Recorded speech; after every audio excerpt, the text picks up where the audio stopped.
चलिए बच्चों, मैं रही भाटिया भाटिया कोचिंग क्लास से। बच्चों आज हम क्लास 10th का मैथ्स का चैप्टर नंबर 5 जिसका नाम है अर्थमेटिक प्रोग्रेशन उसके बारे में पढ़ेंगे ना। यहाँ से क्वेश्चन 2 मार्क्स का एग्जाम में आता है और कई सालों से आ रहा है, लास्ट ईयर से। तो इस बार भी पॉसिबल है कि आएगा, तो मैं आपको कोशिश करूँगा अच्छे से समझाने की। सबसे पहले हमें पता होना चाहिए कि आखिर इस चैप्टर में कौन सा फॉर्मूला यूज़ किया जाता है ना। तो मेनली इसमें बोलते हैं हमें पता होना चाहिए एपी क्या होता है। जैसे कि एपी मतलब अर्थमेटिक प्रोग्रेशन, एक सीरीज को बोल सकते हैं हम ना। ठीक है, जैसे कि मैंने अगर एक सीरीज लिख दी, क्या लिख दी बच्चों? एक सीरीज। ठीक है, एक सीरीज लिखी हुई है, इसको बोलते हैं हमेशा ए। ए मतलब होता है फर्स्ट टर्म। क्या होता है बच्चों? ए मतलब होता है फर्स्ट टर्म। हम इसे डिनोट करते हैं ए से, इसे डिनोट करते हैं ए से। ये हमारा होता है लास्ट टर्म। क्या होता है बच्चों? Last term. ठीक है, लास्ट टर्म ना, इसे हम डिनोट करते हैं ए एन से, इसे डिनोट करते हैं ए एन से ना।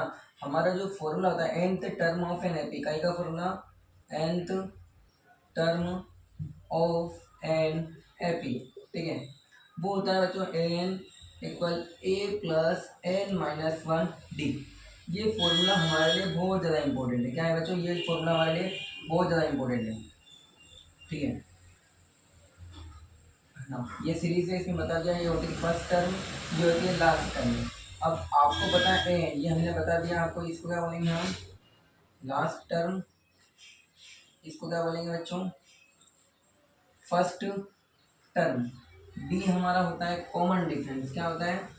Common difference. ओके, डी हमारा कॉमन। एन मतलब होता है नंबर ऑफ ऑब्जर्वेशन, या नंबर ऑफ टर्म भी बोल सकते हो आप। ठीक है, ये आपको पता होना चाहिए। कोई सीरीज आपको दी है तो वो एपी कब होगी? जब उनके बीच का जो डिफरेंस है, उनके बीच का क्या जो डिफरेंस है वो क्या होना चाहिए? सेम होना चाहिए। जैसे देखो, यहाँ पे 2 प्लस कर रहे हैं तो 4 आ रहा है, यहाँ पे भी 2 प्लस कर रहे हैं तो 4 आ रहा है, यहाँ पे भी 2 प्लस कर रहे हैं तो 4 आ रहा है। मतलब इनका डिफरेंस क्या है? सेम है। अगर डिफरेंस सेम होगा तो वो क्या होगी? हमारी एपी होगी। ठीक है, और आपको डी भी एक फॉर्मूला होता है। डी का एक फॉर्मूला होता है, डी मतलब होता है कॉमन डिफरेंस। उसका फॉर्मूला होता है ए टू माइनस ए वन। क्या होता है? ए टू माइनस ए वन। इस वाले को हम बोलते हैं ए वन, या ए भी बोल सकते हैं ना।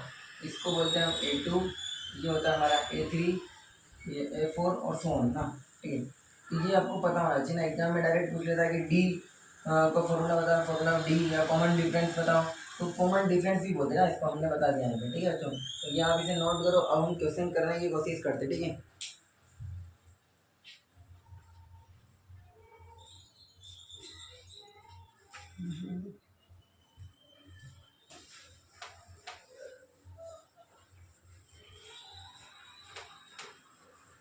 पहला क्वेश्चन लिखा हुआ है, write first 4 term of the AP when the first term a and the common difference d are given as follow.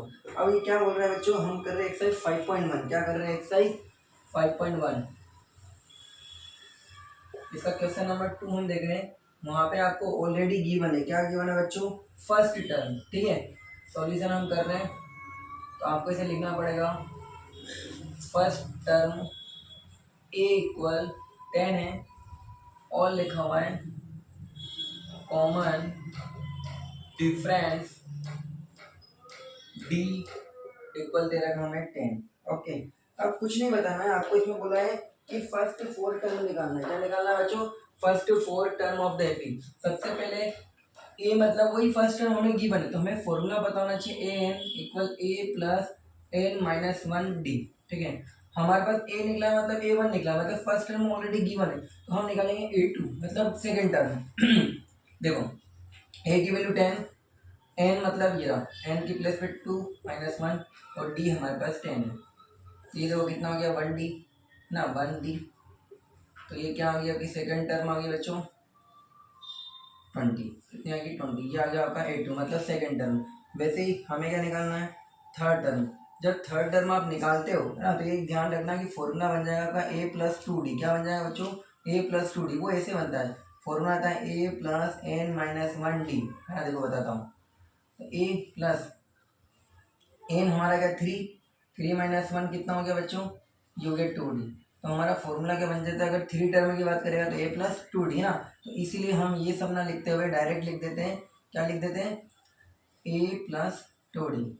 तो ए की वैल्यू 10 थी, डी की वैल्यू भी 10 थी, तो ये 10 प्लस 20 कितना हो गया बच्चों 30। तो ये आपका निकल गया A3।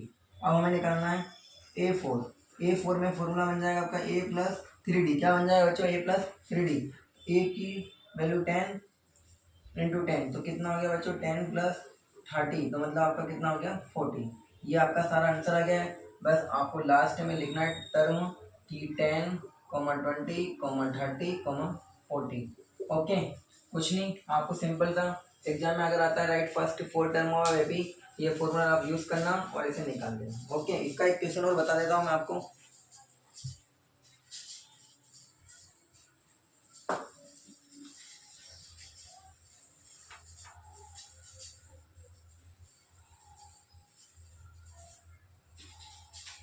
देखिए इसी का सेकंड क्वेश्चन लिखा हुआ है -2 और डी की वैल्यू हमें दी है 0। ठीक है, फॉर्मूला A2 निकालेंगे मतलब सेकेंड टर्म, तो क्या हो जाएगा A प्लस 1D। तो A की वैल्यू -2 प्लस 1 इंटू 0 तो कितना आ जाएगा बेटा -2।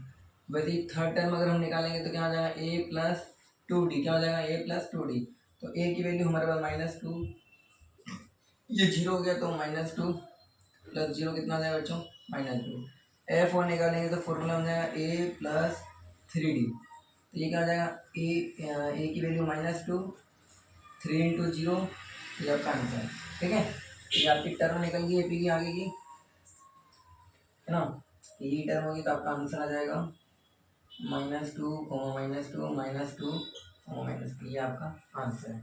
अगर आपको ये क्वेश्चन समझ में आया हो बच्चों तो आप हमारे चैनल को लाइक, सब्सक्राइब और शेयर जरूर करना और अच्छे से कोशिश करना है कि इसे आप प्रैक्टिस करो। बिना प्रैक्टिस के आपको नहीं आएगा, अगर आ गया हो तो आप इसे शेयर करना, दूसरे बच्चे भी सीख सकें। ओके बच्चों, गुड लक।